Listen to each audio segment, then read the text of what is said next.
istrinya udah Islam. Iya. Lelakinya baru masuk Islam, tapi dia udah kumpul kebo lama. Takut saya punya perhatian kalau suaminya, lakinya sekarang masuk Islam, karena dia belum nikah, cuma kumpul kerbo. Tahu nggak kumpul kerbo?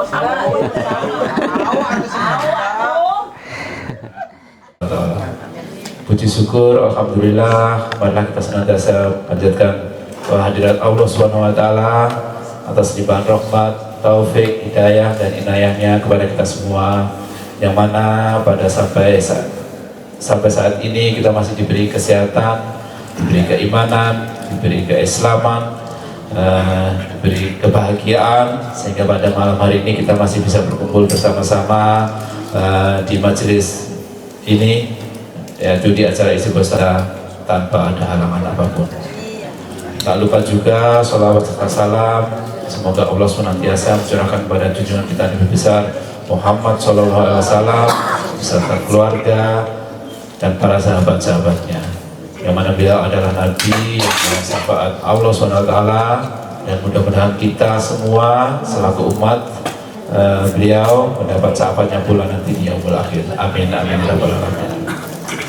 Bapak-bapak ibu, saya selaku bawa acara istighosah malam ini akan bacakan susunan acara malam ini, yaitu kita buka nanti acara istighosah bersama-sama dengan bacaan basmalah. Selanjutnya nanti kita bacakan hajat majelis yang masuk lewat nomor hotline kita. Selanjutnya bacaan surat Yasin yang insya Allah malam ini akan dipimpin oleh Bapak Sujud. Setelah bacaan surat Yasin, kita lanjutkan bacaan surat Al-Waqiah. Insya Allah malam ini akan dipimpin oleh Mas Asra Miranda atau Mas Amir. Selanjutnya bacaan Asmaul Husna dilanjutkan dengan bacaan istighosah. Insya Allah malam ini akan dipimpin oleh Ustadz kita, Ustadz Muharram. Setelah istighosah kita pause sebentar. Selanjutnya masuk di acara inti. Insya Allah nanti ceramah malam ini akan diisi oleh Ustadz kita, yaitu Ustadz Nur Ahmad yang kebetulan datang dari Leiden. Dan nanti acara kita tutup dengan ramah tamah. Sebelum acara kita mulai, marilah kita buka acara malam ini bersama-sama dengan basmalah. Bismillahirrahmanirrahim. Selanjutnya doa kita kirim atau kita hadiahkan malam ini bersama-sama buat para pejuang, para sesepuh dan donatur PPMI Al-Ikhlas yang telah mendahului kita, seperti almarhum Bapak Ramli, almarhum Bapak Sugijo, almarhum Bapak Opang Kamal, almarhum Bapak Amin dan Ibu Ismiatun, almarhum Bapak Alek Legiman, dan almarhum Bapak Leo Jugro. Juga doa kita kirimkan buat kedua orang tua dan keluarga dari ustaz-ustaz kita dan keluarga dari semua anggota jemaah PPMI Al-Ikhlas seluruhnya yang telah menghadap ke rahmatullah. Doa spesial juga kita hadiahkan buat almarhum Bapak Haji Anifsah beserta keluarga, karena jasa beliau juga lah kita bisa menempati gedung ini, sehingga semoga semua keluarga beliau juga diberi kesabaran, tabahan, dan semoga Bapak Haji Anif husnul khotimah. Diteman juga dari keluarga jemaah kita yang lagi sakit, dari Ibu Inu Hokendam. Mohon kiranya doa untuk adik kami, yaitu Ibu Sri Ibu Ciati yang sekarang dalam pengobatan kanker payudara. Juga doa untuk Bapak Iwan Ahmad Sah yang sekarang lagi dirawat di bagian onkologi di OLVV West. Dan doa juga nanti buat ibunya Mas Amir, yaitu Ibu Hajah Maimun yang sekarang lagi terbaring sakit. Doa juga kita kirimkan buat semua anggota jemaah Al-Ikhlas serta keluarga yang saat ini sedang diberi cobaan sakit, sedang dalam penyembuhan, sedang berduka dan berhalangan.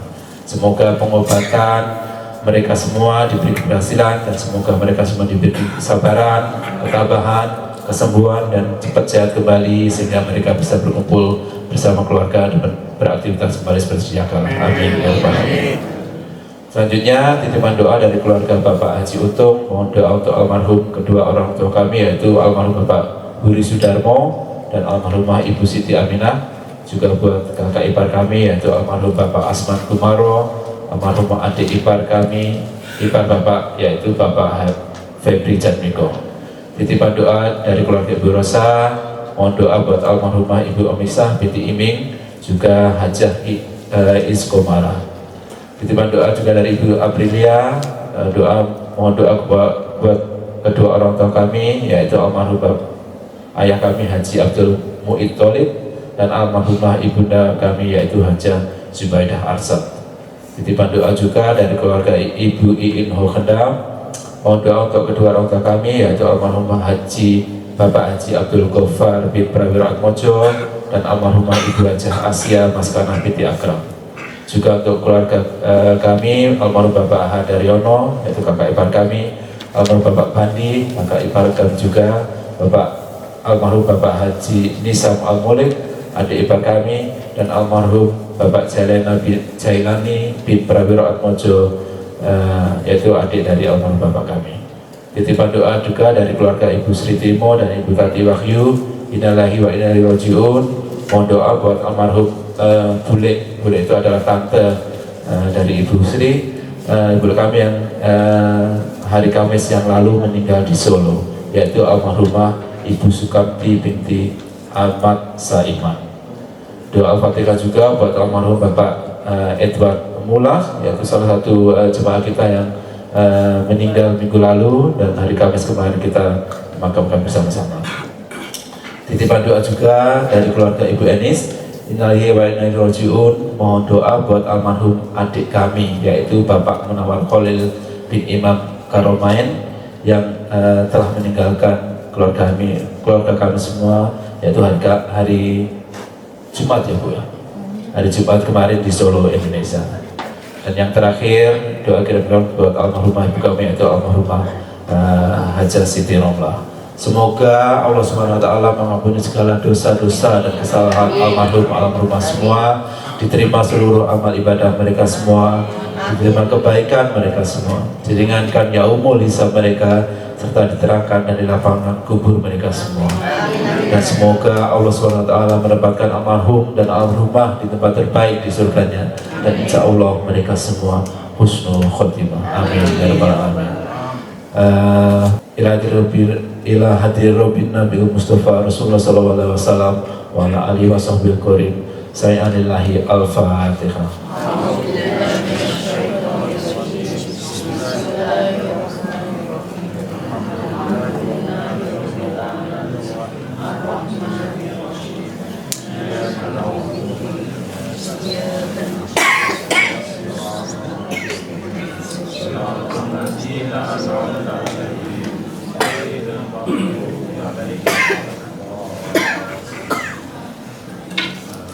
Amin. Selanjutnya dilanjutkan acara dengan bacaan surah Yasin, dan malam ini insya Allah akan dipimpin oleh Bapak Sujud. Silakan Pak Sujud.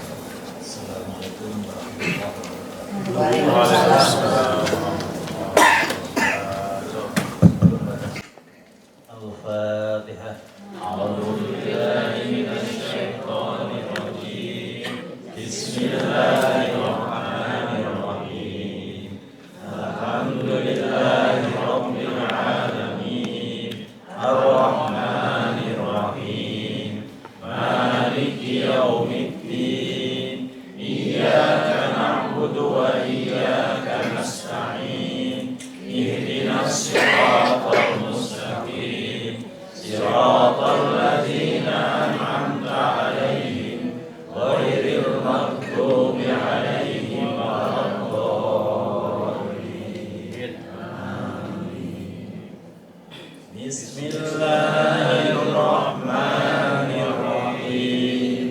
Yasin wal Qur'anil Hakim. Innaka laminal mursalin ala siratim mustaqim. Tanzil azizir rahim. Litunzira qauman ma unzira aba'uhum fahum ghafilun. لقد حق القول على أكثرهم وهم لا يؤمنون إنا جعلنا في أعناقهم أغلالا وهي إلى الأذقان وهم مقمحون وجعلنا من بين أيديهم سدا ومن خلفهم سدا فأغشيناهم فهم لا يبصرون وسواء عليهم أأنذرتهم أم لم تنذرهم لا يؤمنون إنما تنذر من اتبع الذكر وخشي الرحمن بالغيب فبشره بمغفرة وأجر كريم إنا نحن نحيي الموتى ونكتب ما قدموا وآثارهم وكل شيء أحصيناه في إمام مبين واضرب لهم مثلا أصحاب القرية إذ جاءها المرسلون إذ أرسلنا إليهم اثنين فكذبوهما فأخذناهم إلا بشر مثلنا وما أنزل الرحمن من شيء إن أنتم إلا تكذبون قالوا ربنا يعلم إنا إليكم لمرسلون وما علينا إلا البلاغ المبين قالوا إنا إلا صيحة واحدة تأخذهم لا يستطيعون توصية ولا إلى أهلهم أوليس الذي خلق السماوات والأرض بقادر على أن يخلق مثلهم بلى وهو خلاق عليم صدق الله العظيم إذا وقعت الواقعة ليس خافضة رافعة باسم ربك العظيم صدق الله العظيم. Waalaikumsalam warahmatullahi wabarakatuh. Terima kasih Pak Sujo dan Mas Amin. Selanjutnya yaitu baca surat Asmaul Husna, lanjutkan dengan istighosah. Insyaallah akan dipimpin oleh Ustaz Muhammad. Waktu kami silakan.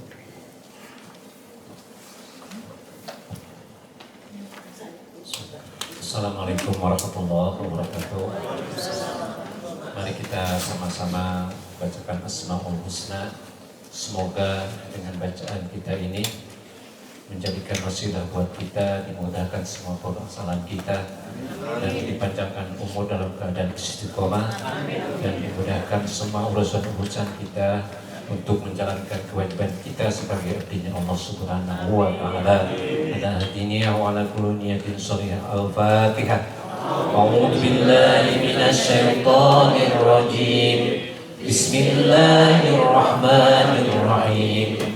Alhamdulillahi rabbil alamin. Ar-Rahmanir Rahim. Maliki yaumiddin. Iyyaka na'budu wa iyyaka nasta'in. Ihdinas siratal mustaqim. Siratal ladzina an'amta 'alaihim ghairil maghdubi 'alaihim waladdallin.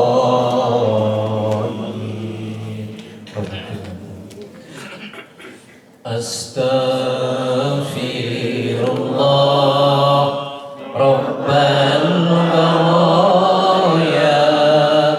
Astaghfirullah minal khataya. Astaghfirullah Rabbal baraya. Astaghfirullah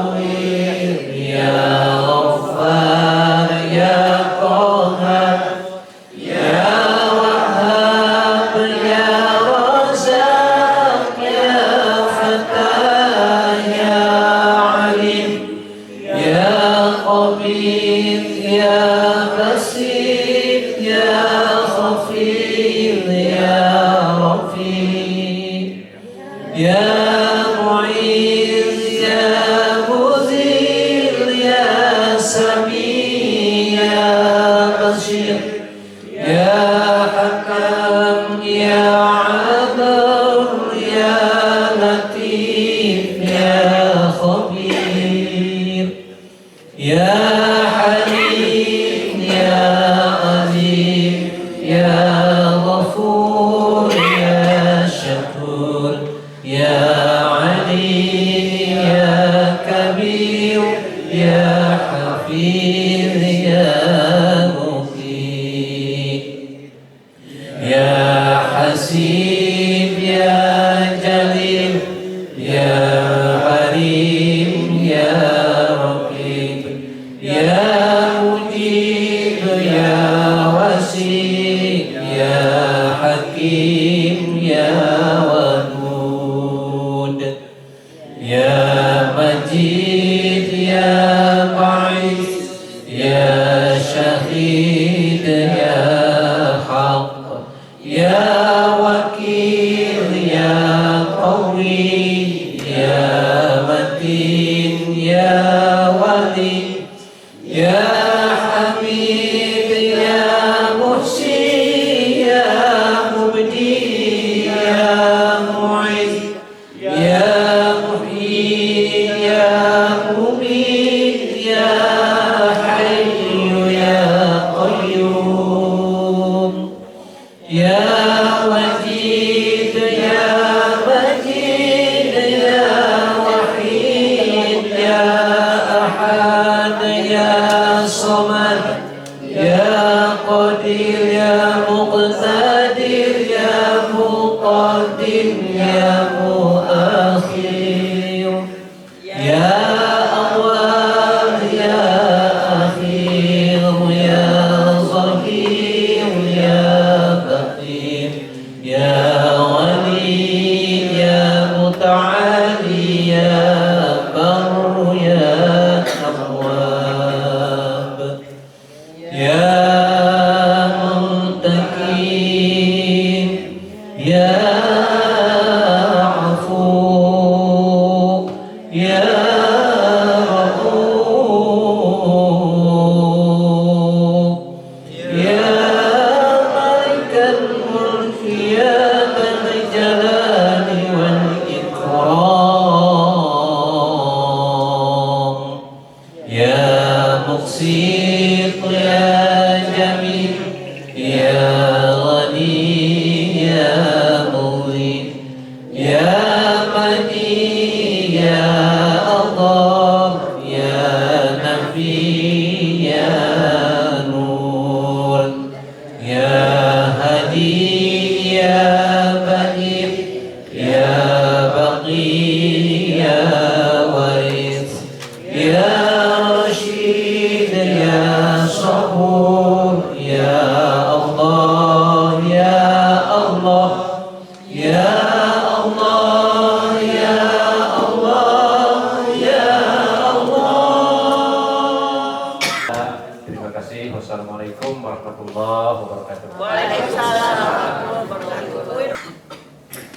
Dilanjutkan dengan istighosah. Sebelum kita masuk ke acara ini yaitu tausiah, ada sedikit pengumuman dari Gus waktu kami bersilaturahmi. Bismillahirrahmanirrahim. Assalamualaikum warahmatullahi wabarakatuh. Alhamdulillahirabbil alamin wassalatu wassalamu ala asrofil anbiya wal mursalin sayyidina Muhammadin wa ala alihi wa ashabihi ajmain. Rabbi shrah li sadri wa yassir li amri wahlul 'uqdatam min lisani yafqahu qawli. Amma ba'd. selalu bersyukur kepada Allah Subhanahu wa taala atas nikmat iman, nikmat Islam, nikmat sehat, nikmat rezeki yang diberikan kepada kita semua sehingga kita bisa hadir di acara istighosah yang sebagian tidak terjadi begitu saja. Saya yakin dan kita yakin semua tidak ada yang terjadi kebetulan. Semua memang sudah diniatkan, tapi kalau Allah tidak berkehendak, tidak akan kita langkahkan kaki kita ke masjid ini. Setidaknya bagi ibu, bapak yang sudah sampai di masjid, sudah meluruskan niat, insya Allah saya akan datang ke masjid dalam rangka istighosah. Niat baik, insya Allah akan diberikan jawaban baik pula oleh Allah. Kita juga doakan pada para ibu bapak yang tidak bisa hadir malam ini karena alasan apapun alasannya, entah sakit ataupun alasan yang lain. Mudah-mudahan yang sakit disembuhkan. Pembacaan surat Yasin juga akan terpampang nanti di flyer. Jadi selain kita membaca bagi yang sudah hafal pakai Al-Quran, nanti di depan juga ada surat Yasin, surat Al-Waqiah, kemudian Asmaul Husna, ya, dan istighosah. Jadi lebih hidup, ya, suasananya. Itu satu. Yang kedua tadi diumumkan semenjak bulan Agustus masjid akan buka untuk 5 waktu sholat fardu. Seperti yang bulan lalu kami umumkan semenjak 1 Muharram 1445 Hijriah, insyaallah masjid kita akan buka. Saya belum melihat ada jadwal di depan pintu. Insyaallah nanti tim sosmed IT Mbak Ade akan buatkan dan akan ditempel. Jadi subuh jam 4, zuhur jam 2, kemudian asar jam 6, maghrib jam 10, dan isya jam 11. Baik bagi para ibu bapak yang diluangkan waktunya, ya, masjid kita akan buka 5 waktu. Mari kita ramaikan masjid kita. Kalau bukan kita, siapa lagi yang akan meramaikan masjid kita? Kegiatan yang lain di bulan Agustus ini, seperti yang ibu bapak ketahui, pengajian Rabuan jalan terus. Ibu-ibu yang belum hadir, silahkan monggo, ya, datang Rabu di bulan September di Istighosah. Ada beberapa mungkin kegiatan besar kita, ya. Satu, menjelang Maulid Nabi di bulan Rabiul Awal ada rencana kita mengadakan peringatan Maulid Nabi dengan membuat musabaqah tilawatil Quran, MTQ. Ini lagi digodok, ya, bagaimana sistemnya, apakah hanya Belanda atau mungkin Eropa, apakah online atau offline, ini masih digodok. Kita insya Allah akan mendapat bantuan resource tenaga dari Indonesia, anak-anak KKN atau internship stase, kuliah kerja nyata dari UIN Jakarta, Universitas Islam Negeri Jakarta Syarif Hidayatullah, insya Allah akan datang, ya, untuk membantu kita. Sekaligus mereka akan stase. Mereka ini sudah di tingkat akhir, narak bachelor, ya, S1. Jadi salah satu tujuannya juga adalah membantu kegiatan-kegiatan, baik itu kegiatan rutin ataupun kegiatan-kegiatan besar di bulan. Mereka akan datang rencananya di awal September selama 1 bulan, kurang lebih 5 minggu, seperti itu. Kegiatan yang lain, kemarin saya dengar Afdeling Sport sudah berkumpul di rumah Pak Timo. Ya, Sol juga akan mengadakan, berencana menghidupkan kembali Amsterdam Garuda Cup yang dulu sudah pernah kita adakan di 2018-2019. Insya Allah di 2024 di akhir Februari akan kita laksanakan kembali. Saya rasa itu.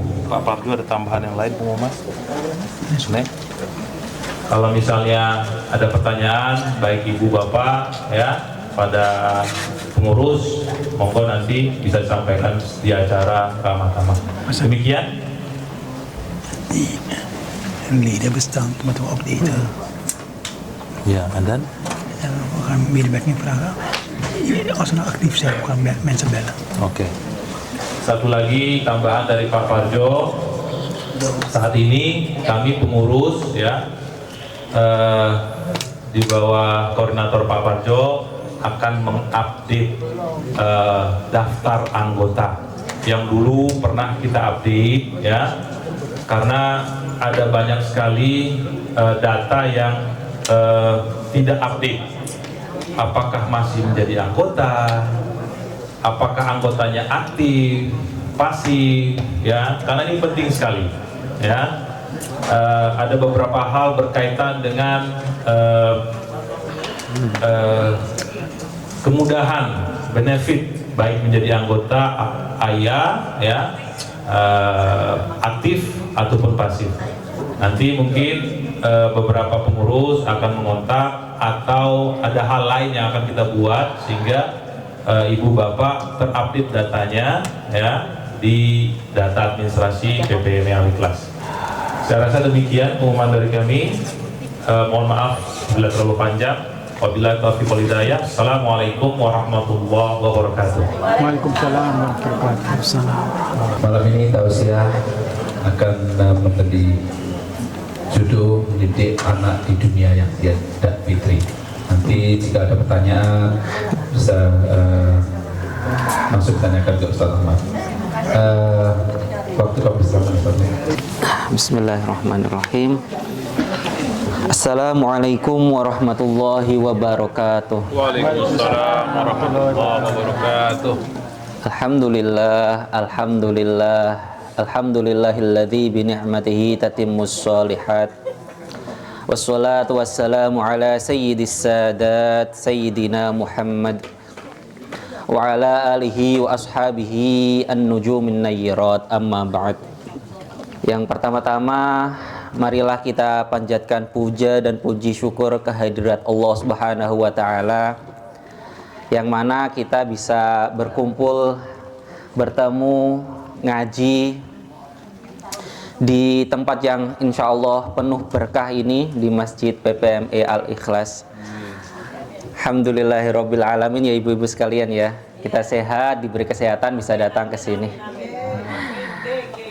Yang kedua, salawat serta salam kita haturkan kepada baginda besar Nabiullah Muhammad sallallahu alaihi wasallam, Nabi akhir zaman yang memberikan kita hidayah sehingga bisa mengikuti agama yang penuh kasih ini, agama yang penuh rahmah ini, agama Islam.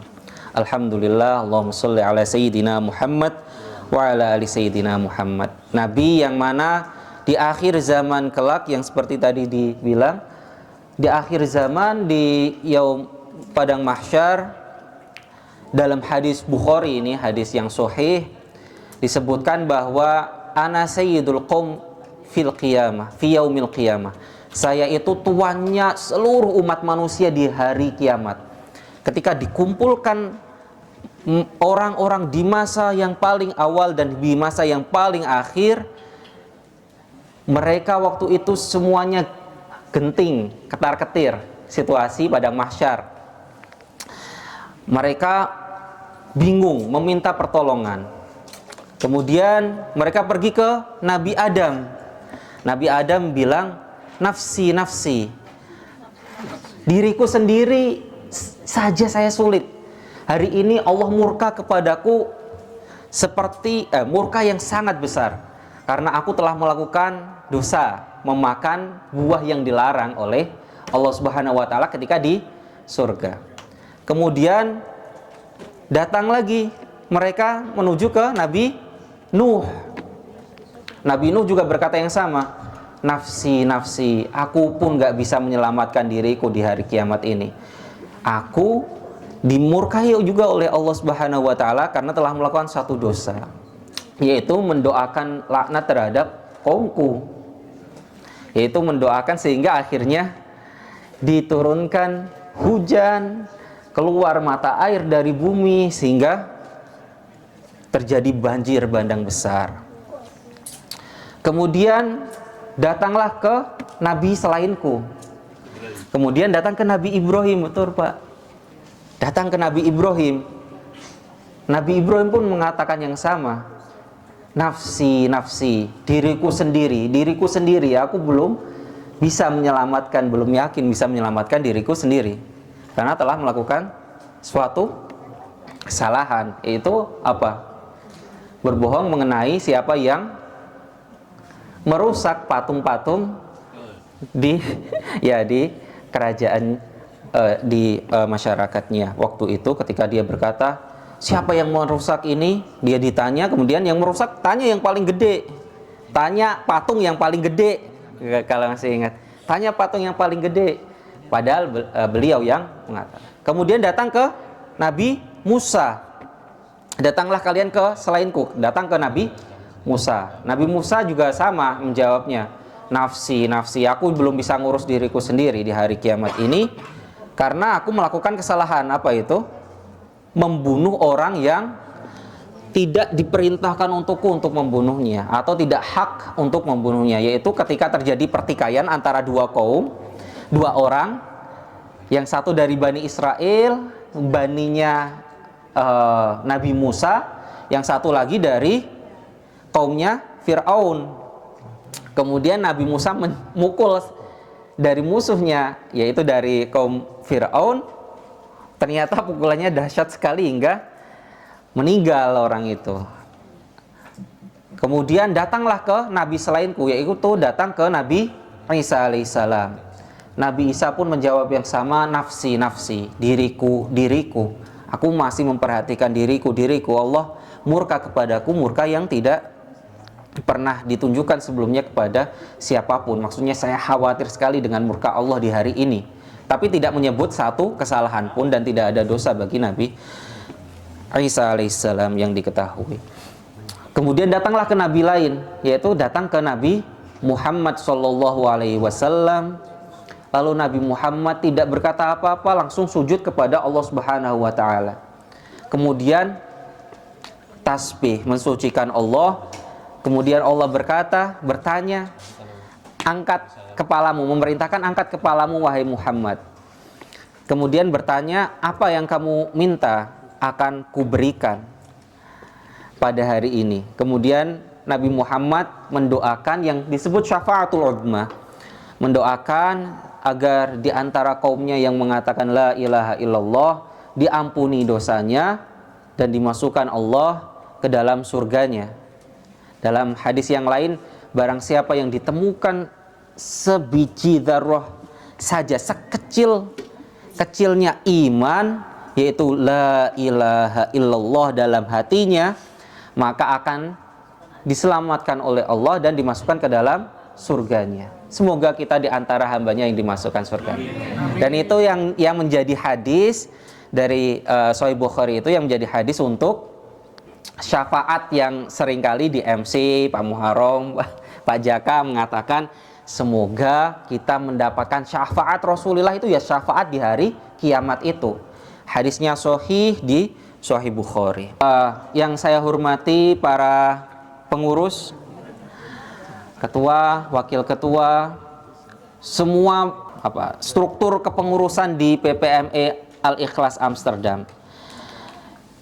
Yang termasuk juga bapak ibu-ibu konsumsi yang tadi ketika kita ngaji ya mubadi'u ya khaliq, tadi sambil kita gitu Bu Muti itu masih sambil zikiran, sambil naruh jajanan, nyiapin jajanan. Insya Allah semua yang membantu proses kita, termasuk ibu-ibu, bapak-bapak semuanya, ini tidak terlewati oleh para malaikat yang mencatat ganjarannya. Konsumsi kan penting sekali kan Ibu ya? Nggak ada konsumsi nggak bisa jalan kita. Lemes kita. Nggak ada konsumsi nggak jalan nanti udah. Wah, termasuk juga Bapak Ibu yang memberikan sodako, yang memberikan ya sedekah rizkinya sehingga membantu proses semua dakwah yang dilakukan oleh PPME Al-Ikhlas. Dari dulu hingga sekarang insya Allah tidak ada satu amal pun, tidak ada satu kecil pun niat yang terlewati, yang tidak dicatat oleh malaikat.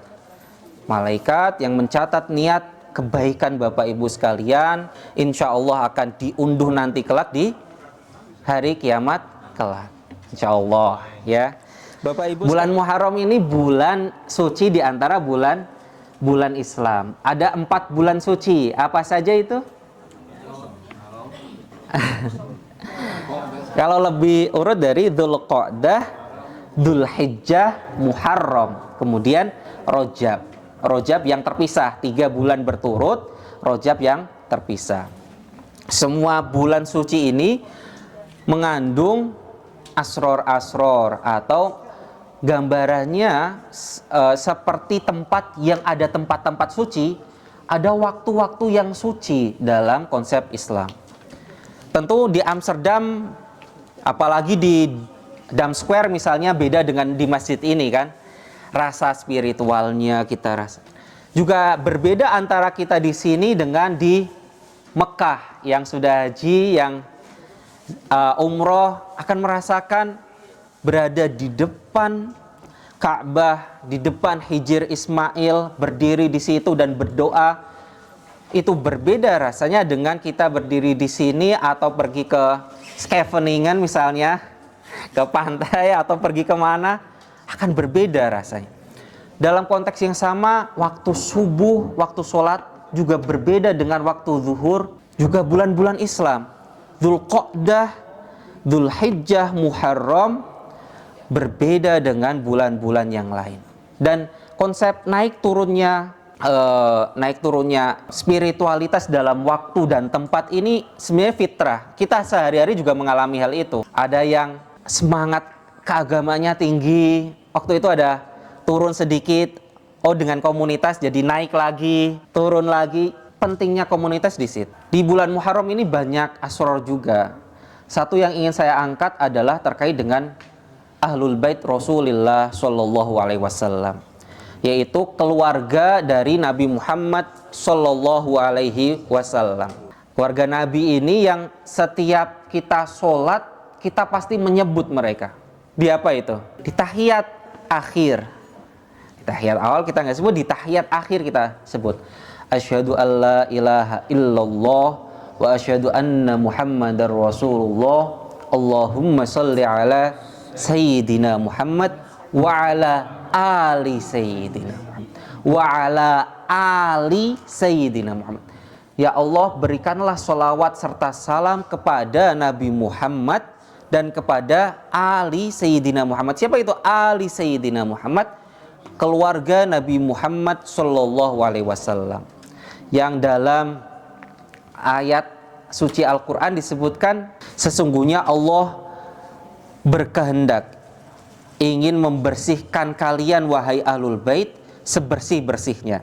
Nah, itulah ayat yang menjadikan pentingnya kita juga mencintai ahlul bait Rasulullah SAW. Ahlul bait Kanjeng Nabi yang disebutkan di situ siapa di situ?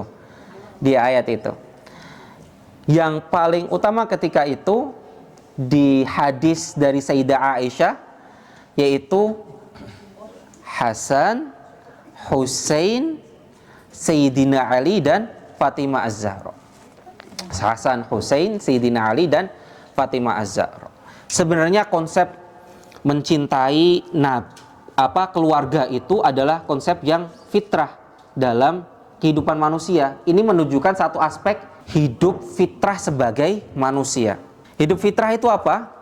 Hidup yang sesuai dengan kecenderungan manusia, yang mendapatkan bimbingan dari Allah Subhanahu wa Ta'ala. Oleh sebab itu di dalam Islam itu tidak dikenal berkerahiban, menyendiri, tidak berkeluarga. Dalam Islam yang dikenal adalah seseorang didorong untuk berkeluarga karena kecenderungan manusia, diberikan hawa nafsu, diberikan ketertarikan antara satu dan lain, lawan jenis, diakui tetapi juga diatur dalam Islam. Ya Ibu. Boleh bertanya Pak? Istrinya udah Islam. Iya. Lelakinya baru masuk Islam, tapi dia udah kumpul kebo lama.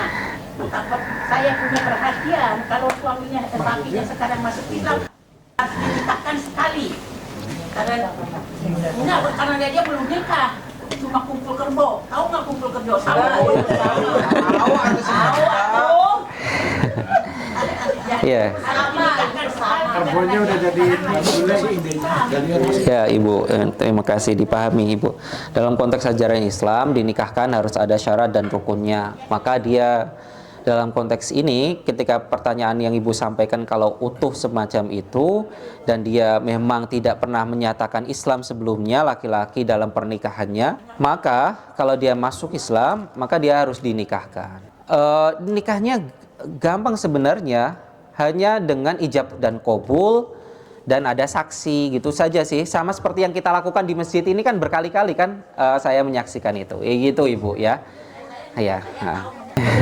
Maka tidak ada itu berkeluarga tanpa ikatan perkawinan.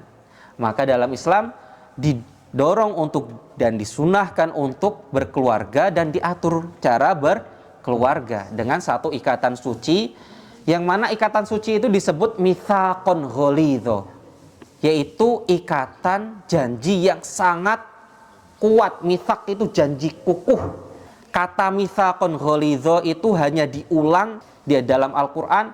Mitsaqon ghalidho, janji kuat yang sangat kuat itu yang disamakan antara ikatan laki-laki dan perempuan adalah janjinya para nabi kepada Allah Subhanahu wa taala untuk menyampaikan risalahnya. Dan dalam kehidupan kita di masyarakat barat hari ini, tantangan ini kan berat sekali. Tantangan untuk berkeluarga secara benar. Tantangan untuk tidak mengikuti ego, tetapi mengikuti tuntunan dari Rasulullah SAW. Tantangan untuk mendidik anak-anak sesuai dengan tuntunan dari Rasulullah SAW.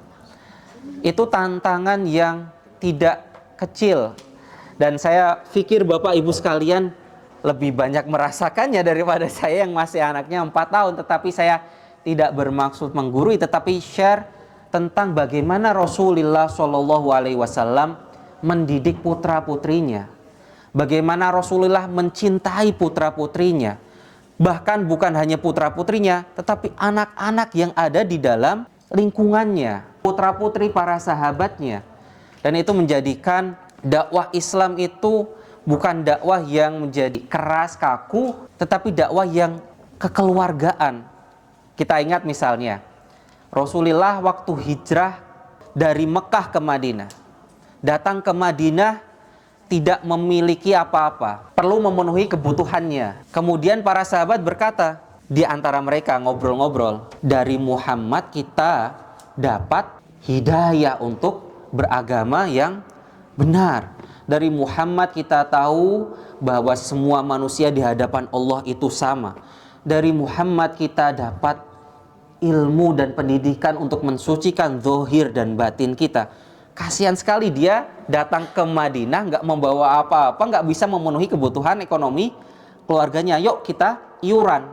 Akhirnya mereka iuran dan memberikan iuran itu kepada Kanjeng Nabi. Kanjeng Nabi berkata apa? Sesuai dengan ayat suci Al-Quran, la as'alukum ajra illa al-mawaddata fil qurba. Katakanlah Muhammad kepada orang-orang yang ngasih uang kepadamu untuk memenuhi kebutuhanmu, saya itu nggak minta upah atas dakwah ini.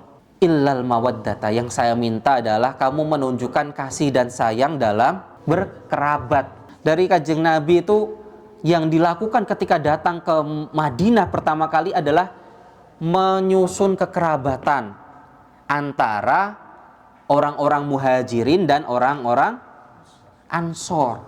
Jadi dipersaudarakan, bahkan persaudaraan yang sangat erat, yang saking eratnya beberapa ulama menyebutkan sampai yuwarithu ba'duhum ba'do, sebagian diantaranya mewarisi satu yang lain. Bahkan di riwayat yang lain, barangkali nggak terlalu sahih, tetapi menyebutkan bahwa ada sahabat yang dari muhajirin tidak memiliki istri, dijodohkan, dicarikan istri. Kita kan di sini juga sama. Di Masjid Al-Ikhlas ini ada yang dicarikan jodohnya, ketemu jodohnya, alhamdulillah. Tapi ini ya Mas Rich belum punya jodoh, mungkin bisa dicarikan jodoh. Dan itu kekerabatan. Dan insya Allah semoga PPMI Al-Ikhlas itu jadi tempat untuk berkerabat, berkeluarga, membangun keluarga, bukan mencari musuh apalagi, tetapi membangun keluarga. Keluarga dalam konteks keislaman, sama seperti kaum muhajirin dipersatukan dengan kaum Ansor oleh kalimat la ilaha illallah. Dan kita di sini dipersatukan dengan kalimat la ilaha illallah, memakmurkan masjid ini. Alhamdulillah, masjid di bulan Agustus sudah mulai buka 24 jam untuk sholat 5 waktu. Alhamdulillah, itu satu yang kemajuan untuk sebuah masjid bisa berdiri di pusatnya Eropa ini, di Amsterdam, dan bisa aktif dalam mendakwahkan dirinya. Alhamdulillahirabbil alamin. Ya, Bapak Ibu sekalian, saya mungkin bisa lanjut Pak Jaka. Jadi ada beberapa hal yang saya pikirkan tentang tantangan dunia barat ketika berdakwah, ketika menjadikan anak itu agar tetap memiliki nilai-nilai keislaman. Tantangan di dalam konteks Eropa biasanya adalah anak-anak merasa tidak memiliki identitas keislaman, atau identitasnya itu nggak ada, merasa bahwa dirinya muslim. Tantangannya lebih banyak mereka berkumpul dengan peernya, kelompok di luar dalam konteks komunitas keislamannya, atau bahkan dalam keluarganya, lebih banyak dengan anak-anak di luarnya gitu. Yang lain adalah tantangannya nilai kulturalnya, atau values-nya, nilai-nilainya kadang juga nggak ada, atau kalah dengan nilai-nilai lain yang nampaknya dalam dunia barat, di Eropa, di Amsterdam semakin muncul dan banyak. Misalnya nilai-nilai terkait dengan gender misalnya. Kita lihat di Amsterdam pusatnya untuk itu. Di Leiden nggak terlalu untuk gencar terkait hal itu, tapi di Amsterdam sangat kuat sekali. Kita dalam konteks ini tentu saja harus paham dalam posisi Islam dalam hal ini. Kita tidak melakukan tindakan yang kekerasan, tetapi kita yakini bahwa dalam Islam Allah menakdirkan bahwa hanya ada 2 jenis kelamin, laki-laki atau perempuan, jelas kan itu. Bahkan dalam konteks Kanjeng Nabi ada orang yang punya khunsa, ya istilahnya, punya 2 jenis kelamin, maka keputusan Sayyidina Ali adalah harus ditentukan oleh dokter salah satunya. Melalui apa kata Sayyidina Ali di masa itu, dari alat kelamin mana dia mengeluarkan air kecil, maka itu yang aktif menurut Sayyidina Ali. Dan kedokteran hari ini pun bisa menentukan hal itu sebenarnya, tetapi karena situasi politik dan lain sebagainya, akhirnya gender dibagi macam-macam sekali dan banyak sekali. Toleransi tentu ada, tetapi bukan dalam konteks untuk membenarkan kecenderungan yang berlebihan semacam ini. Dan tantangannya banyak sekali kan, tantangan di membesarkan anak di dunia barat, di Eropa, di Amsterdam apalagi terkait dengan hal ini. Selain tantangan itu, menjadi orang tua hari ini nampaknya juga masa sosial media terutama adalah waktunya overload informasi. Mungkin Bapak Ibu sekalian, gak ada yang orang tua muda di sini. Yang masih anaknya kecil biasanya masih banyak, ya Pak Amir, saya mencari di sosial media terkait dengan parenting. Informasinya terlalu banyak tetapi tidak benar-benar teraplikasi akhirnya. Terlalu banyak info. Yang kedua, kita terkait dengan anak seringkali adalah menyampaikan informasi tetapi tidak terkoneksi hatinya. Jadi orang tua merasa anak gak dengerin kita, anak merasa gak ada koneksi dengan orang tuanya. Akhirnya ya terjadi apa yang terjadi di banyak tempat. Anak lebih memilih peernya, keluar dari keluarganya bahkan, atau dari komunitasnya, dan sedikit sekali kesadaran atas identitas anak dan diskoneksi terhadap alam sekelilingnya. Ini yang nampaknya di dunia masyarakat tradisional, bahkan kalau saya waktu kecil dulu di kampung, nampaknya tidak dialami, tapi di sini harus dialami. Karena masyarakat di tradisional, mungkin Bapak Ibu sekalian waktu kecil dididik, atau ketika masih di Indonesia mungkin pendidikan itu nampaknya lebih simple. Tuntutannya tidak sebanyak hari ini. Lebih simple dipahami oleh orang tua karena orang tua nggak berdiri sendiri. Seringkali ada extended family atau keluarga lain yang ada di sekeliling rumah kita. Atau paling tidak ada situasi yang mana kita tidak berdiri sendiri karena ada komunitas, dan komunitasnya itu lebih erat pertemuannya daripada sini yang mana ya masjid alhamdulillah tempat bisa berkumpul dan berkomunitas, tetapi di masyarakat tradisional nampaknya itu sudah natural, itu muncul sendiri gitu, sangat erat sekali. Kesadaran kuat atas nilai dan identitas diri dan keterikatan dengan alam sekelilingnya. Tempat bermainnya itu adalah alamnya. Kalau kita lihat anak-anak sekarang, tempat bermainnya apa? Dunia maya. Dunia maya bisa memberikan mereka banyak sekali asupan yang sebenarnya menjauhkan diri mereka dari konteks hidup yang real kan gitu. Konteks ini kita bisa belajar dari Rasulullah SAW yang mana menjalin kedekatan dengan anaknya sejak kecil. Kita lihat misalnya satu hadis di sini terkait dengan kedekatan Rasul dengan alam sekelilingnya, termasuk dengan hewan-hewan, dengan tumbuhan, yang mana dalam Al-Quran tadi kita baca berkali-kali kita nyebut antum ansya'tum syajarotaha, apakah engkau yang menghidupkan pohon-pohon itu di masyarakat masa lalu, kamu bisa menciptakan atau menghidupkan api. Disebut gunung-gunung, disebut peredaran bulan dan matahari. Tapi hari ini anak-anak mana yang punya koneksi, bahkan kita juga punya koneksi dengan alam sekelilingnya. Dalam arti mereka sebagai ciptaan itu kayak gak ngelihat. Yang kita temui adalah kalau di tempat kerja laptop, atau tempat kerja ya tempat, ruang, hampir sedikit sekali kita berinteraksi dengan alam sebagai interaksi antara sesama makhluk, kan jarang kan gitu. Padahal Islam mengajarkan untuk kita berinteraksi, sehingga dari interaksi dengan alam itu kita menyadari, oh Allah menciptakan bulan, matahari, bintang-bintang. Ini misalnya contoh satu hadis dari Sahih Bukhari, bainama rajulun yamshi bi tariqin ishtadda alaihi al-atashu. Suatu hari ada seorang laki-laki berjalan di satu jalan yang mana dia sangat-sangat haus. Fawajada bi'ron fanazala fiha. Kemudian dia menemukan sebuah sumur, mata air, dan kemudian dia nazala biha, maka menuju nazala fiha fasyariba. Kemudian dia mengambil dari sumur itu, mata air itu, minum. Bayangkan di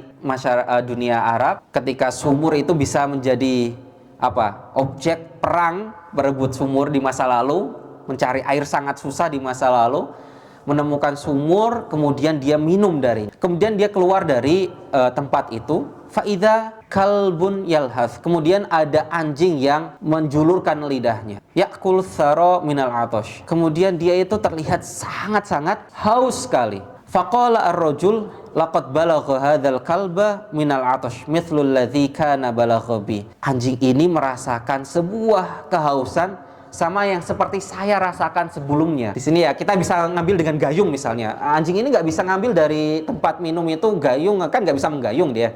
Maka orang itu tadi turun lagi mengambil air, kemudian diberikan kepada anjing tersebut. Maka malaikat mendoakan kepada orang tersebut agar diberikan rahmat kepada orang yang memberikan minum tersebut. Kata sahabat yang heran dengan situasi ini, apakah seorang mendapatkan ganjaran karena mengurus hewan binatang liar kayak gitu ya Rasulullah? Itu kan cuma binatang liar gitu. Kata Rasul, setiap binatang yang memiliki hati dan yang lembek, itu istilah idiom bahasa Arab, segala sesuatu yang hidup dan engkau memberikan perhatian terhadapnya, maka Allah memberikan ganjaran terhadapnya.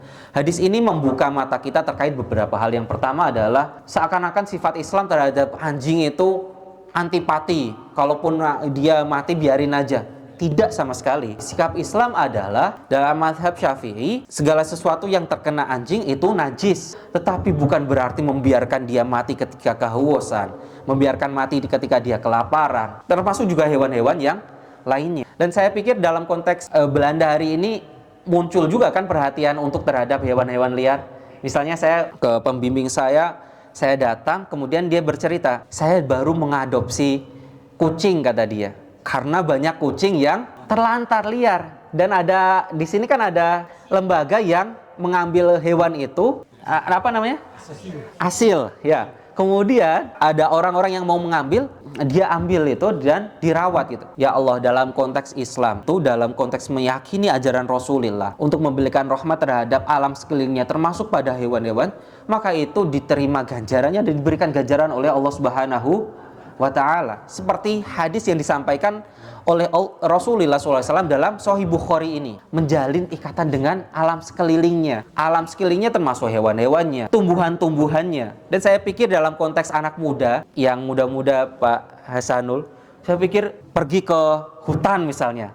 Dalam konteks pengajian itu perginya ke hutan. Biar merasakan hutan di Amsterdam Bos misalnya atau di mana gitu.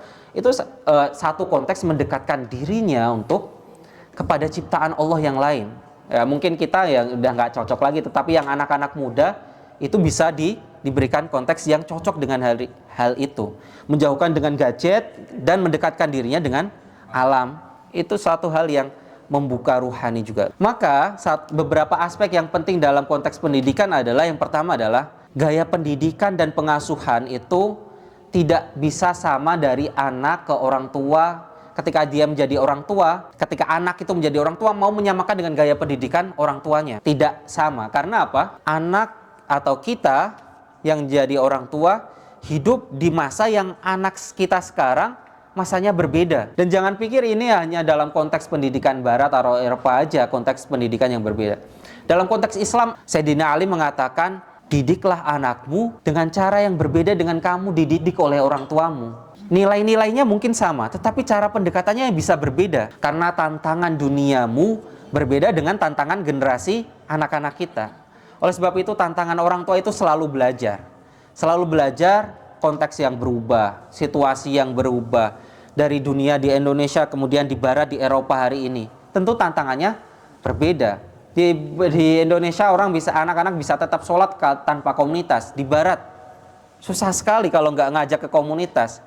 Oleh sebab itu kalau ada kegiatan di komunitas ini, yang kegiatannya mungkin tidak hanya yang kaku dalam konteks masuk ke ruang kelas, tetapi mengumpulkan anak-anak sehingga mereka membentuk komunitasnya dengan sesama pemuda masjid, sesama anak-anak masjid, itu pasti sangat bermanfaat sekali. Daripada mereka akhirnya membentuk komunitas dengan anak-anak di luar yang akhirnya tidak tentu sesama muslim kah. Iya, kalau anak kita sudah identitas keislamannya kuat. Kalau belum, maka akan terbawa. Dan ini saya pikir menjadi tantangan banyak orang tua muslim ketika anak-anaknya akhirnya menjauh dari komunitas, kemudian keluar dari pendidikan yang diharapkan gitu. Ini kalimat dari Sayyidina Ali. Janganlah kamu mengasuh anakmu seperti orang tuamu mengasuhmu. Karena mereka, orang tuamu, diciptakan untuk generasi yang berbeda darimu. Jadi Sayyidina Ali memahami bahwa ada perbedaan generasi. Misalnya ketika pendidikan masa lalu masih menggunakan tongkat untuk menghukum misalnya. Saya nggak tahu apakah masih ada. Mungkin Bapak Ibu pernah mengalami stick roll pendidikan. Rotan. Ketika anak gak dipukul. Anak sekarang nggak bisa dididik semacam itu. Pendekatan mereka adalah pendekatan kesadaran. Lebih kepada diskusi dan dialog, alih-alih dan sentuh hatinya, bukan dengan pendekatan rotan atau kekerasan. Mungkin sekarang nggak rotan, tetapi pendekatan paksaan tanpa mendiskusikan. Sebenarnya anak itu bisa menerima kalau didiskusikan, tetapi seringkali kita memaksakan, ya ini terima or not, take it or leave it. Ya, anak yang milih leave it akhirnya kalau tidak diberikan penjelasan yang bisa memadai, yang bisa menjadikan mereka sadar, oh iya ini sebenarnya kebaikan, ada nilai kebaikan di dalamnya. Akhirnya maka kita lihat dalam konteks Sayyidina Ali, misalnya adalah Sayyidina Husain. Sayyidina Husain itu memiliki putri bernama Sukainah. Sukainah ini adalah putri Sayyidina Husain dengan istrinya, putri dari Imri'il Qais. Imri'il Qais itu penyair kenamaan. Kalau hari ini mungkin adalah tokohnya seperti Brad Pitt lah, kita lihat. Ya anaknya Brad Pitt ini misalnya ya, dia masuk Islam. Ya Imri'il Qais itu waktu itu datang, kemudian masuk Islam. Ketika dia masuk Islam, riuh semua masyarakat muslim karena dia penyair. Penyair itu konteksnya kalau masyarakat hari ini adalah artis kenamaan. Karena di dunia Arab, artis itu kepandaiannya dalam menulis syair. Imri'il Qais masuk Islam. Apa yang dilakukan Sayyidina Ali? Langsung mendatangi Imri'il Qais dan berkata, saya ingin menjalin hubungan kekeluargaan antara saya dengan kamu, wahai Imri'il Qais, katanya. Kemudian Imri'il Qais menikahkan putrinya kepada putri dari Sayyidina Ali, yaitu Al-Husain. Lihat, orang baru masuk Islam, ketika Sayyidina Ali melihat bahwa ada kebaikan dari orang ini meskipun dia masuk Islam baru pertama kali, maka dia menjodohkan putrinya dengan putranya, itu tidak menjadi satu masalah. Kita sekarang hari ini di dunia barat kadang merasa sulit sekali kalau ada orang baru masuk Islam merasa keislamannya belum kuat tuh atau apa gitu ya. Padahal lebih baik didekati dan dikeluargakan. Sayyidina Ali mencontohkan didekati dan dikeluargakan yang paling utama. Jalin hubungan keluarga suami istri, menjadi mertua atau menjadi besan gitu. Kalau kita hari ini nggak bisa mencontoh Sayyidina Ali, paling nggak jangan dikucilkan yang baru masuk Islam. Dekati mereka. Yang baru masuk Islam, tanya kabarkah? Atau datang ke rumahnya kah dalam Idul Fitri kah?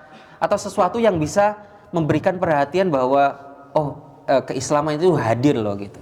Sayyidina Ali mencontohkan yang paling ekstrim tentu saja dengan langsung menikahkan putranya dengan putri dari Imri Ilqais meskipun dia baru masuk Islam. Dari ini kita mungkin nggak bisa mencontoh se-ekstrim itu, tapi paling nggak berikan kehadiran kalau ada orang baru masuk Islam dihadir di sini kita sambut. Orang-orang yang baru masuk Islam jangan diacuhkan atau sholatnya kok masih kayak gitu.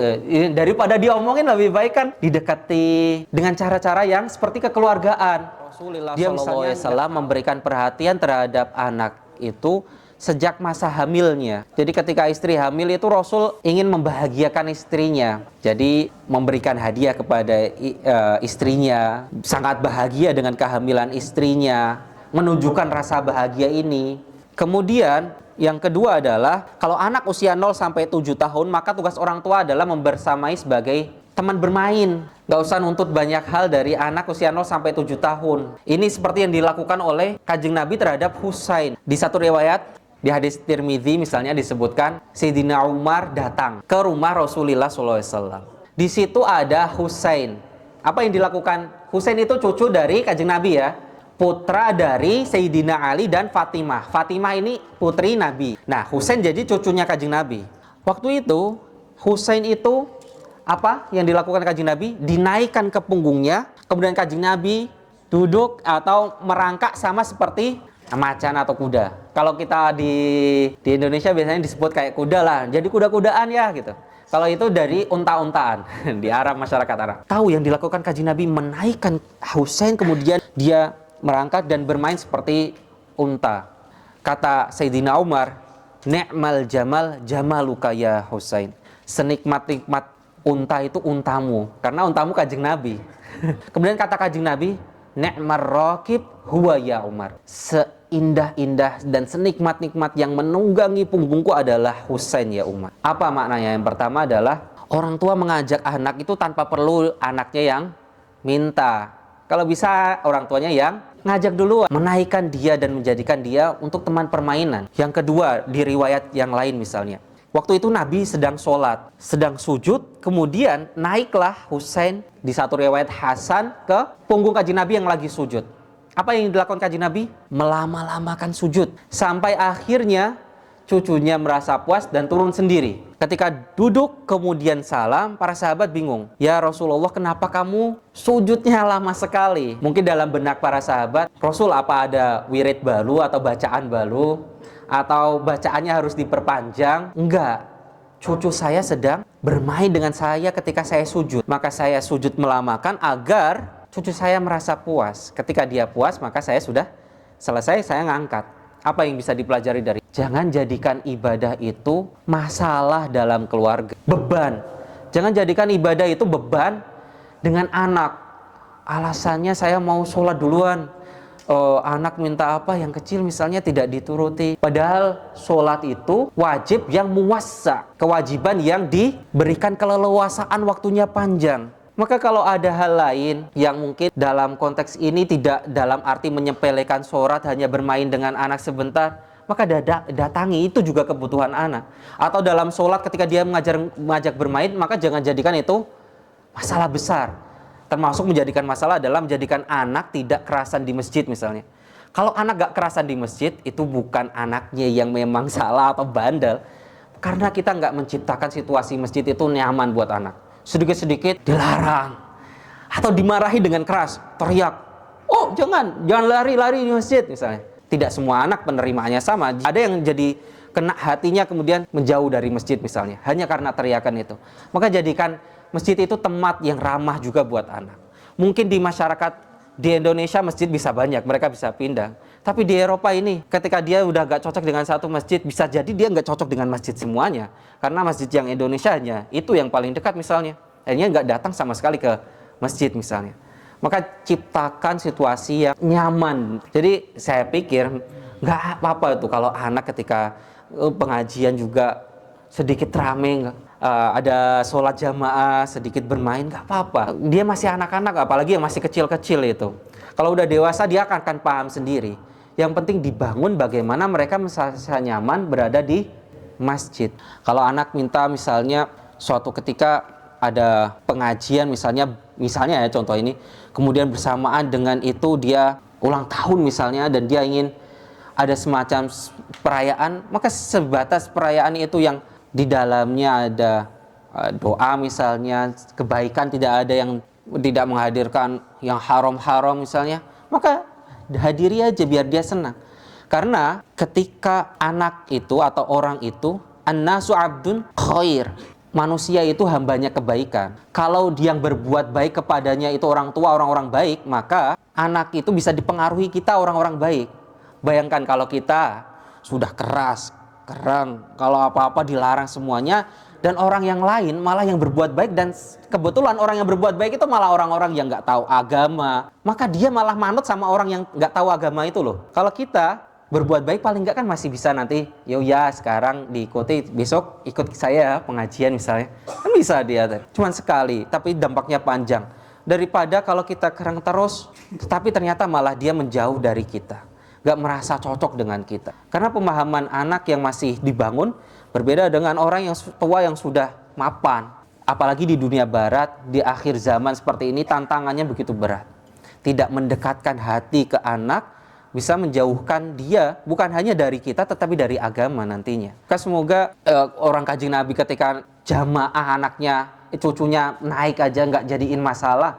Sujudnya diperlama nggak apa-apa, sujudnya diperlama nggak apa-apa, nggak jadiin masalah. Ya, kita yang hari ini yang bukan nabi juga ada anak ngajak main sedikit udah jadi masalah. Ketika sholat, orang tua ayahnya jangan diganggu lagi sholat, jangan diganggu waktu sholat.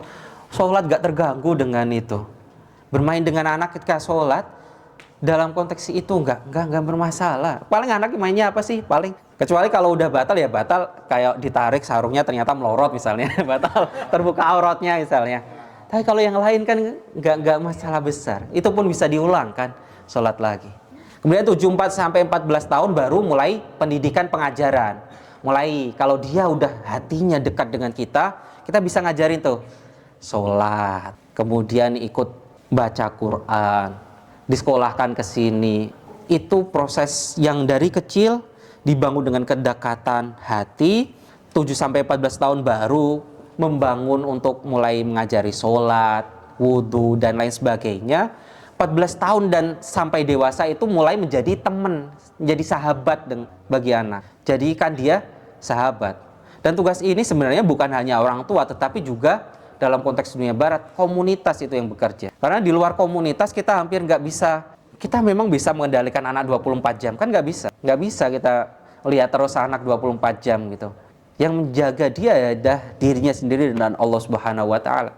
Kalau dia sudah punya identitas, oh saya Muslim, saya Ahlus Sunnah wal Jamaah, saya memiliki identitas atau posisi-posisi tertentu dengan ideologi-ideologi lain atau keyakinan lain, orang lain bisa melakukan itu, terserah mereka, tetapi saya keyakinannya hak. Allah Subhanahu wa Ta'ala adalah Tuhan yang Maha Esa. Sholat adalah wajib 5 waktu. Maka kita nggak perlu menjaga anak, dia sendiri yang menjaga dirinya. Kalau di Indonesia bisa dipondokan, bisa lebih mudah dalam konteks ini. Tapi kalau di sini kan kita nggak ada. Ya maka komunitas yang ada, PPMI Al-Ikhlas ini sama seperti komunitas-komunitas lain itu bukan urusan orang tua saja, tetapi juga dakwah ke anak-anak kita. Semoga anak-anak kita terus ditetapkan iman Islamnya. Semoga dia kembali ke Islam kalau dia sedang jauh dari Islam.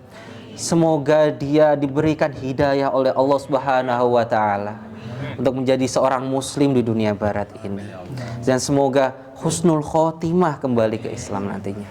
Ini ada satu bab misalnya ketika Kanjeng Nabi bermain dengan cucu dan anak lain dari sahabatnya. Ini contohnya. Ini di Sahih Bukhari, ya, itu di nomor hadisnya 3735. Babu wad'is sabi 'alal fakhdi. Bab tentang meletakkan anak di paha. Jadi saya masuk ke hadatsana Abu Utsman an Usamah bin Zaid. Ini hadis dari Usamah bin Zaid. Ketika Rasul menjadi Rasul, Usamah itu masih anak kecil. Dan karena Rasul, Usamah bercerita ingatannya tentang Rasulullah SAW. Karena Rasulullah SAW ya'khuduni fayuq'iduni. Rasul pernah suatu ketika mengambilku. Jadi bukan anaknya yang minta dipangku, tetapi Rasul melihat dia mungkin lagi main-main, diambil itu Usamah, kemudian didudukkan di pahanya. Fayuq'iduni ala fakhidhihi. Maka Rasul mendudukkanku Usamah di pahanya. Kemudian fayuq'idu al-Hasana. Kemudian mendudukkan Hasan di paha yang lain. Bayangannya Usamah di paha kanan, Hasan di paha kiri. Kemudian summa yadhummuhuma. Kemudian Rasul mendekatkan paha itu. Jadi menempelkan antara Hasan dan Usamah. Dua anak kecil, bayangkan anaknya siapa, cucu-cucu kita, diambil orang tua sesepuh, pengurus juga didudukkan. Kemudian ditempelkan. Kemudian apa yang dikatakan Rasul? Allahumma arhamhuma fa inni arhamuhuma. Ya Allah, berilah kasih dan sayang kepada dua anakku ini, karena sesungguhnya aku mengasihi dan memberikan kasih sayang kepada mereka. Apa pelajarannya itu tadi? Pelajarannya adalah Rasul dalam konteks mencintai keluarganya itu bukan cinta dalam arti elitis. Oh, keluargaku mulia, yang lain enggak misalnya. Bukan. Tapi dalam arti menjadikan keluarga-keluarga yang lain juga mengikuti keluarga Rasul maksudnya. Juga PPMI Al-Ikhlas bisa menjadi tempat di mana anak-anak kita tumbuh, bermain, mengenal Islam. Ini pahala jariah yang enggak habis-habisnya ini. Yang pernah menjadi ketua, yang ikut mendirikan, ikut nyumbang, tim konsumsi selama gedung ini berdiri dan terus menerus berdiri. Di dalamnya ada aktivitas dakwah. Setelah kita wafat, insya Allah itu akan menjadi pahala jariah.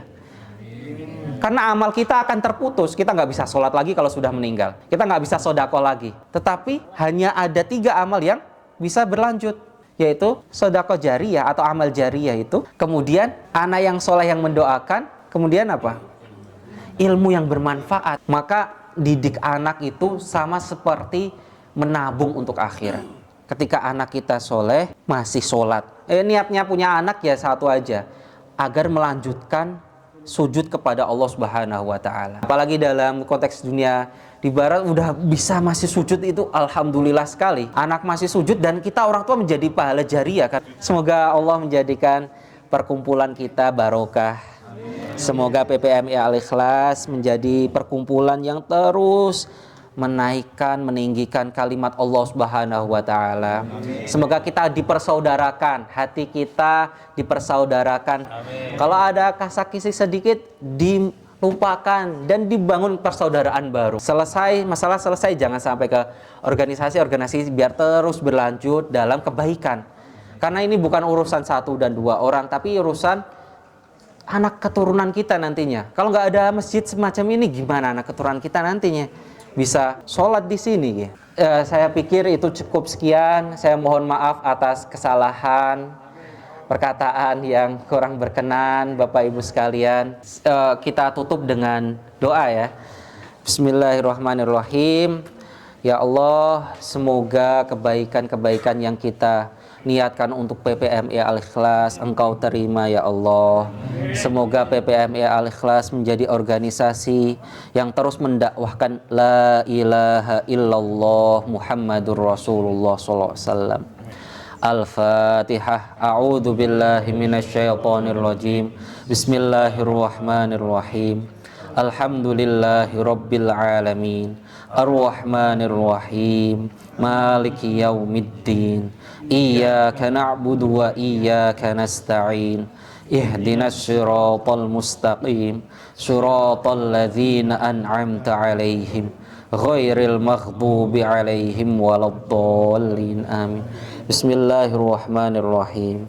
Alhamdulillahilladzi laisa liqada'ihi dafi' wala li'ata'ihi mani' wala kasun'ihi sun'u sani' wa huwal jawadul wasi' fatara ajnasal bada'i' wa atqana bihikmatihi as-suna'i' la takhfa 'alaihi at-tala'i' wa la tadhi'u 'indahu al-wada'i' jazi kulli sani' wa ra'ishu kulli qani' wa rahimu kulli dhari' wa munzilul manafi' bil kitabil jami' wan nuris sati' wa huwa lid da'wati sami' walil kurubati dafi' walid darajati rafi' walil jababirati qami' fala ilaha ghairuhu wala syai'a ya'diluhu wa huwas sami'ul basir al-latiful khabir wa huwa ala kulli syai'in qadir. Allahumma ighfir lana dhunubana wa liwalidina warhamhum kama rabbawna shighara. Allahumma a'inna ala dzikrika wa syukrika wa husni ibadatik wa ya arhamar rahimin amitna ala dinil Islam wa ya arhamar rahimin amitna ala dinil Islam wa ya arhamar rahimin amitna ala dinil Islam.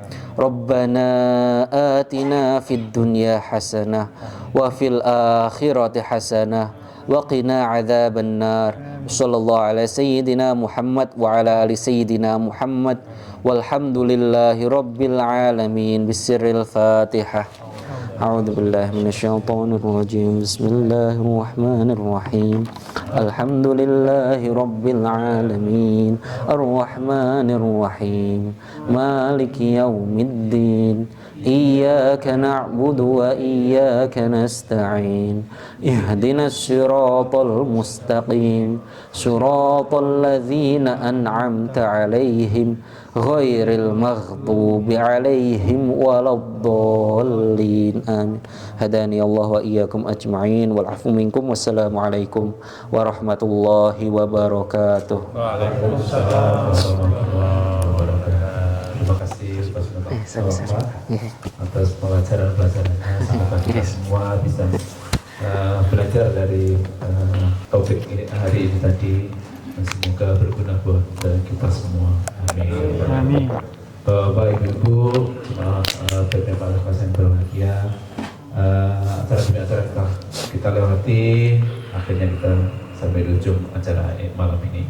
Kita ucapkan terima kasih yang tak terhingga kepada tim konsumsi, juga Bapak Ibu semua yang sudah menyediakan dan menyumbang kue-kue dan makanan malam ini.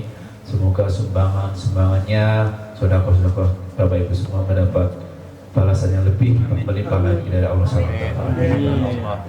Ucapan terima kasih juga saya ucapkan kepada Mas Amir, Ustaz Muharram, Pak Sujud, juga Ustaz Nur Rahmat yang telah membantu kelancaran acara Istiqomah malam ini.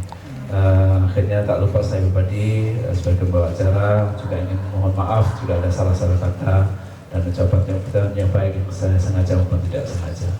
Marilah kita tutup acara malam ini bersama-sama dengan bacaan surat Al-Asr dan doa majelis. A'udzu billahi minasyaitonir rajim. Bismillahirrahmanirrahim. Asyhadu an la ilaha illa anta astaghfiruka wa atubu ilaik.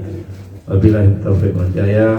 Assalamualaikum warahmatullahi wabarakatuh. Waalaikumsalam warahmatullahi wabarakatuh.